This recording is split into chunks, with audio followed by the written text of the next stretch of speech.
that for the first time, Indian cabinet took it that if you do not do it, the penal clause was so severe that these cartel had to bend.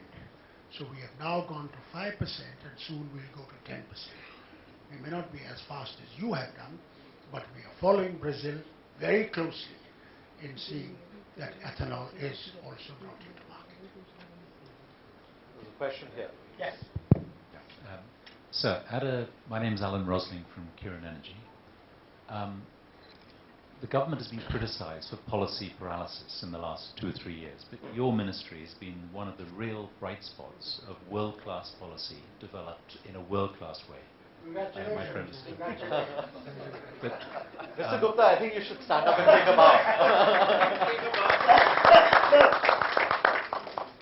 Last time we met, sir, was when you inaugurated our first 5-megawatt plant. And I'm delighted to say that since then we've commissioned our 50-megawatt plant. So we now have 55 megawatt under national solar mission. And we hope you'll come and inaugurate the 50 megawatt too. My question, sir, is looking forward though. What we need as a solar industry is dependable pipeline going forward of projects to bid for. We may not win. James may win the next time. But we need dependable pipeline. So when does the National Solar Mission Round 2 come? I know your consultation document was out in December. You're struggling with the local content thing, and I'm on one side of the fence, and others may be on the other. What we did, to answer your question, because when the first mission was over, part of the first, we thought time has come, because when we started, we had no experience at all, and therefore we did not know what to do. Ask him, he'll tell you how difficult it was. But now with the second phase that is now starting, which will be going to 10,000 megawatts, we opened our things again for the people to suggest to us, after having seen the first thing, as to what improvements you would want us to do. We responded. Yes. So this is what we have done. The suggestions have come in. We are now trying to get that ready so that we are able to put the second phase into bidding with those conditions that we are now going to put by the suggestions that have come from you. When will that be, sir? Very short. I think in July. Yes, in July. So my CEEW, that is 750 megawatts will be very shortly. Very, very shortly, but we hope to get the other thing also as rapidly as possible. So be ready for it. I think there's one question at the back there. Yes, yes. You've been looking to the benevolence of the finance ministry for so many of your projects, but you'll find that there's this large corpus which is called the National Clean Energy Fund, which is actually under them, which should be meant and dedicated for the use in clean energy and development of technology for that, which is sitting under the finance ministry, and they really don't know what to do with it. And you know, there have been consultation sessions with civil society, and they've used that money for cleaning up hazardous sites and commissioning projects which anyway have planned expenditure. And we've heard through these consultation sessions that there is more need for them to go into R&D and projects which have more promise going forward, as opposed to capital expenditure for projects today. It would be, I think, worthwhile exploring the usurping of that fund under the MNRE so that you can direct how that fund will be used to sustain green growth for India. The question, put in one, yes, Are you talking about the Clean Energy Fund? Clean Energy Fund. Why don't you sort of take it up and maybe control two reasons. The Clean Energy Fund is the cess that was done on the coal, imports of coal. Now this is a huge amount that has been collected. But part of this fund is going to the environment. And part of the fund will be utilized by the Renewable Energy Ministry. I think very shortly, once this first part of the budget is over on the 22nd, we have a meeting with the Finance Minister to take up this issue as to what is the amount that we are going to be able to get from this Clean Energy Fund for utilization. Because they've already given us a good amount of fund for the present work that we have taken up now. But further fund, what is going to come from this Clean Energy Fund, will be decided by then. Thank you. Mr. Minister, we were also, when you walked in, since this is a net of several emerging economies, we had just heard about Mexico's strategy, and we were about to hear from Phil Marker about, who's from the British High Commission, and since you mentioned Mr. Barker's visit, it would be nice to hear from Mr. Marker about how Britain is pushing for green growth, but also opening up collaborations with countries like India and elsewhere. So, thank you. I'm not sure. Let me use this one. As the Honourable Minister said, he recently met our Minister, Greg Bark, and had an excellent meeting. And it was a very good example of some of the things we're trying to do, of matching where the UK has expertise, in this case in offshore wind, to areas where India is moving and seeking to collaborate. And so I completely agree, there's a lot we can do there. But I mean, more broadly, just stepping back, for the UK, I think it's very similar to India and Mexico. The need for green growth is no longer really a choice. It really is an imperative. I mean, in the UK, with an economy which, as people will know, has been sort of largely flat for a few years, it's the green growth sectors that are growing. So they're growing about 5% a year in the context of a very difficult wider context. So green growth is driving growth in the UK.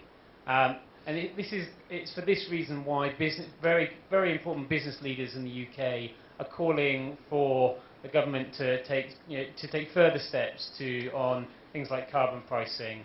So further to having a climate change act and climate change budgets and carbon budgets which are designed to give clear market signals for markets in the UK into the long term. So I think green growth for us, Jorge mentioned competitiveness, and that is very much an issue in the UK too. I can't help but perhaps refer to one of the things that the Minister said. I mean, in the UK we pride ourselves on being sort of very well connected. We like to think we're everyone's gateway into Europe. We're a member of the Security Council. We are a member of multilateral organisations. We're part of the G8, G20. I have to say there's probably one club, though, I fear we will really struggle to be a member of, which is the club of the sunniest countries in the world. So I think we will continue to focus. On some days, yes. Members. We might be able to join it on the sort of I don't know, a few days in June, but certainly we have a huge amount that we can collaborate on in offshore wind, in other areas, and we are very active on that. And perhaps we can come back to say a bit more about that as we get through the discussion. I wanted to, again, open up the discussion. James Abraham, you've been investing in R&D as well as in projects. Where do you see clean energy fitting in the larger context of green growth as the Minister has kind of outlined, the larger vision? Actually, I think this is working. working. Yeah, this is working. Yeah, thank you. So I'll focus on the innovation and the R&D aspect. So, around the world, I think there's been a lot of R&D in clean energy, in solar, wind, and others. It's happened primarily in the West, in the US and Western Europe. But given the amount of gas that's available in the US, those technologies no longer have any markets. It's unlikely that the US or Western Europe is going to pursue a real renewable energy strategy when gas is so low cost and so readily available. So those technologies need a home. And that home, the ideal home, is India. However, most of those technologies, at least the ones I've seen, are not easily adaptable into India. For cost reasons, construction methods are different, materials availability in India are very different. So we need to find a way to match these two things to happen. And working with your ministry, sir, we're working on a project to look at patents and technologies from the US and from Europe.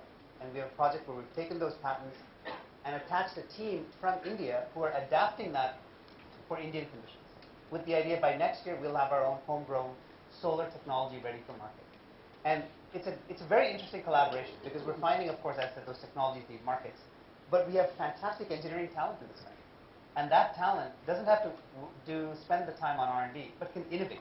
They can take that R&D and create out of that a product that fits for a country like India. And I think that's essential. I think we cannot, to the question about how does this fit under green growth, so here I have to kind of disagree with you, Arnab, your earlier statement. Green growth is not just about energy. I think green growth is only about energy. It's about water, but you need energy for water. It's about conservation. It's about conservation of energy. And it's about transport, but again, it's about energy and transport. And I think there we do need a lot of technology for India. But we cannot just go and shop and buy. We need to shop and adopt, and adapt, sorry. And that means, and this question the gentleman asked about the National Clean Energy Fund, I cannot think of a better use for that fund than to just find those technologies, find adaptations that fit for a country like India, and that'll just create products at the right cost, with the right materials, with the right methods to scale. And I think this is a service for the world as well, to take a bigger picture out on this. Markets like India are not alone. This would fit perfectly in Mexico, because our methods are similar, our materials are similar. In Africa, methods and materials are very similar. In other parts of Asia. So this is a much bigger market from where we can expand. So I think technology and innovation, not R&D, innovation I think is very critical for us to capture green growth. See here also, I'd like to add to your thing. UAE started this fund. The UAE government is going to give $50 million per year. And that is 4 years now. Money has been collected, 4 years. And that was basically, we suggested to them that they should buy technology with that money, which then can be utilized by the developing countries. And that is another thing which I think the chair have started on, and I'm sure this will also help world in towards green world. We've been talking a lot about sort of big technology in a sense, but we also know that a country like India, and this is why the rest of the world is also looking to us, is a country where 80 million households do not have access to electricity. And if you just did back of the envelope calculations, and we work for the next 20 years, 6 days a week, 12 months a year, just take Sundays off, every single hour we have to be connecting about 1,600 households to electricity. Mr. Minister or Mr. Tarun Kapoor, thank you also for joining us. Could you reflect on how you are bringing the key issue of energy access, whether it's through grid or the huge opportunity in the off-grid decentralized space? Because again, the innovations that we develop here would be relevant for the rest of the world as well. You see, there are two words. One is grid connectivity. But India, as far as India is concerned, and you correctly said, that 40% of India do not have access to energy. And there are very difficult areas, extremely difficult areas, where there's no transportation. There are no transmission lines going to be there for many, many years to come. So what is the answer in getting energy to them? The answer to them is individual villages to have small units in those villages, whereby whether it is solar, whether it is wind, whether it is a combination of these, and then creating energy in that area, as we have done in Ladakh. In Ladakh, we have Nobra place where you have heard of this glacier, the Sechin Glacier. There was this Ladakhi NRI. Now he was able to, from a stream, generate energy for this village. And this village gets 24 hours electricity. He also was able to buy a small machine which does your furniture making, then rice, husking of the rice, another one, and the third machine he had for producing oil from the oil seed. So that village now has these things from this thing. So that generated us to carry on like this, having small projects in the villages. And we did in Gurez, there's a town, village, border of Pakistan, where there was no energy at all. This is where this new power project is coming up, the Kishan Ganga, That's right. which we had problem with Pakistan. Luckily we won, thank God. And so there, every household, I think the Chief Secretary will tell you, every household we gave a panel. It can operate 2 lights to start with. We intend fellow has to, so we made sure 2 things. One, training a local people. Otherwise people will lose confidence in this new energy. If you haven't got the person to repair the bulbs, the thing, or the panel, if they can't do this, the people will say this is all wasted. So what we did is utilize local engineering unit of the huge engineering institution in Srinagar to send their people to train these villagers, of some of them, to develop skill as to how to maintain this, rather than having engineer coming from Bangalore or from Delhi or something. So we thought this was essential. So this is what we are doing, is one, training the local people in that area and other areas so that the maintenance is possible, then seeing whether it is the individual that we can give or multiple ones where villages are near. So gradually we are trying to get in the same way with the wind mast. Now wind mast has now increased to 80 meters and we intend to go to 100 meters. So therefore many of these people, our tribal people, live in thick forests where transportation is impossible. There is no way you can take this. So we have created now in those areas these small units whereby they can do this thing. Also, secondly, very important thing is telephone communication, this mobile communication. So mobile towers, if you look at mobile towers, every mobile tower has either 2 generating sets or 1 generating set using diesel. What we did is, we have now, in these difficult areas, we have now started solar and wind, both, whatever is possible, so that they are able to utilize these sets. This has become another in the press people.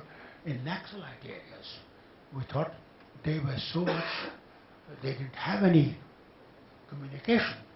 So we put these towers, which was easy. But many places the batteries were stolen.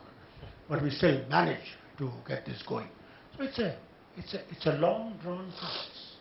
But they say, there is a couplet, irade jinke ho pukhta, yakin jinka khuda par ho, talatum khaz mojong se wo ghabraya nahi.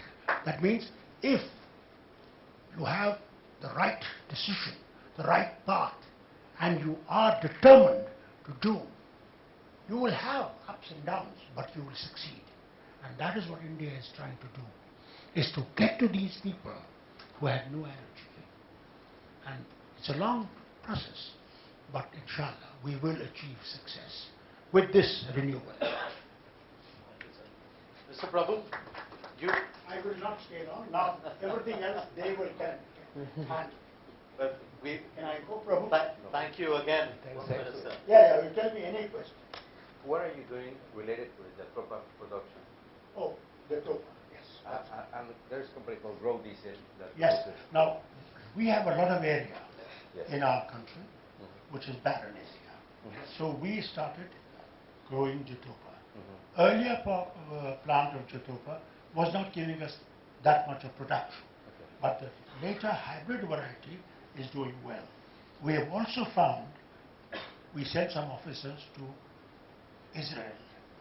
Israel has a plant, I don't know the name of that plant, what it is called, that plant that is there, on which they produce this for the Jatopa, that is also utilized for energy. So we are now trying to get that plant from them to experiment this thing here. So Chitopa is also on the move, and this new plant that Israelis have done, we are working on that. And I would suggest that in your country also, you must utilize that plant from Israel. They've done good work on that. Are you doing also something with algae?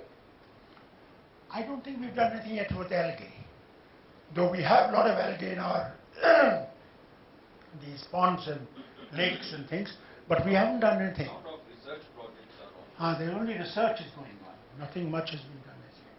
But have you done a lot of work on algae? Well, I came out of Roorkee. I studied IIT Roorkee myself. Oh? And I had the opportunity to meet your minister in Mexico some years ago. And we are working in the algae, but basically there's a company here in Delhi called Grow Diesel. And one of the students of Grow Diesel has patented a processor for the algae. It's an Indian company, and we are working with them to see that we can do the first algae project in Mexico. Will you kindly ask them to also see us? Because then we have a hell of a lot of algae in some of our lakes and things, and we would like to try and see how we both could combine. Yes. Because we might be able to help them financially also in research if they are doing anything in this. I will do so. Thank you very much. Now I leave you to handle. Thank you. Thank you. Please forgive me. Thank you very much. But would you like to do a lot of with us? Yes. We will continue the conversation. Yes. Thank you, sir. Good luck. We are looking forward to that. Absolutely very much. Mr. Prabhu, before I open it up again to questions from the floor, I have one slightly difficult question for you, but I think only you are capable of answering it. How do you, through government policy, and appropriate government policy with the right signals, integrate green strategies in energy, of course, but water, agriculture, transportation? You've held 7 different portfolios. Could you reflect a little bit on how you do that, as well as your vision for how you can develop an international network that can pursue these strategies? Yeah, actually, it's one of the most challenging tasks, though it's one of the most imperative that we really must do it as quickly as possible. In fact, interestingly, all the policies anywhere in the world are finally aimed and finally result into an action in a small little place like a village or a small little place like a city, small in comparison to a country, I'm saying. So finally, the convergence of action take place at the village or the city in any case. The challenge is that we create policies of different kinds only because we wear different caps at different times.